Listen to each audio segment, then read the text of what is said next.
I want to tell you a story. I'm a rapper. It's a big part of my identity, it's a big part of how I express myself, and in the last few years I wasn't able to write anything. I felt that my life was too boring to write about, and slowly I felt my interest towards the music world fades away. Last week I saw an old friend of mine who is an incredible singer being interviewed in a big media site, and I don't know why, seeing it made a huge hole inside of me which I could not explain. It was a mixture of envy and a secret desire to be better than him. 2 days later, I wrote 3 songs in one night. 3 months ago, I made a video about our ego and how it prevents us from actually getting what we want.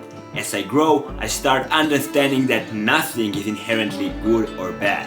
When we try to understand whether a phenomenon is good or bad for us, we need to understand what was its role in our evolution as human beings. Well, I'm not a scientist, but the reason ego was developed is pretty intuitive. When social hierarchies developed, where we were placed on the social chain could affect our chances of survival. The higher we were, the closer to food resources we were and had more chances to reproduce. We might not live in the jungle anymore, but many of our ancestors' tendencies are still seen in our everyday life. We still compare ourselves with the people around us and evaluate ourselves based on our results compared to them. Is ego good or bad? Is being jealous of my successful friend is good or bad? There is nothing either good or bad, but thinking makes it so. Well, I think that we can decide whether a phenomenon is good or bad based on the actions it makes us to do. Yes, ego is bad if we are afraid to feel inferior and stay away from people who are better than us.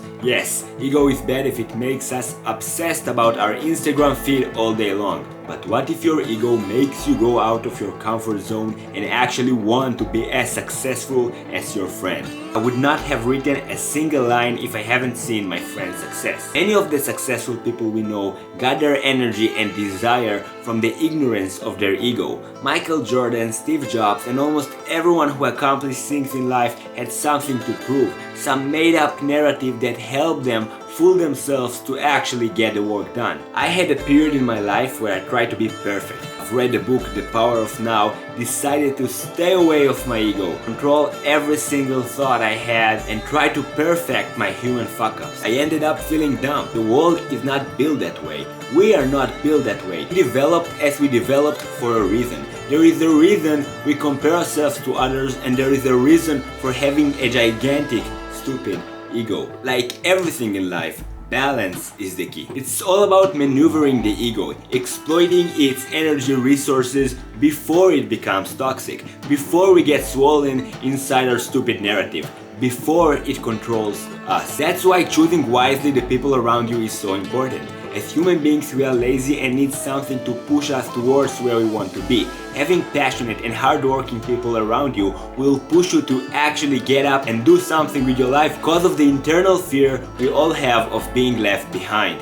The truth is that we need a small amount of pressure in order to stop procrastinating and actually get up and do something. I actually see the world as a game where we need to challenge ourselves while enjoying and developing our character. Yes, there is a point where ego becomes toxic and all we are thinking about is how our character is perceived and respected. However, trying to neglect the ego entirely slowly fades away the traits that make you human, slowly fades away who you really are. Having empathy towards my stupidity as a human being is my biggest challenge for this year.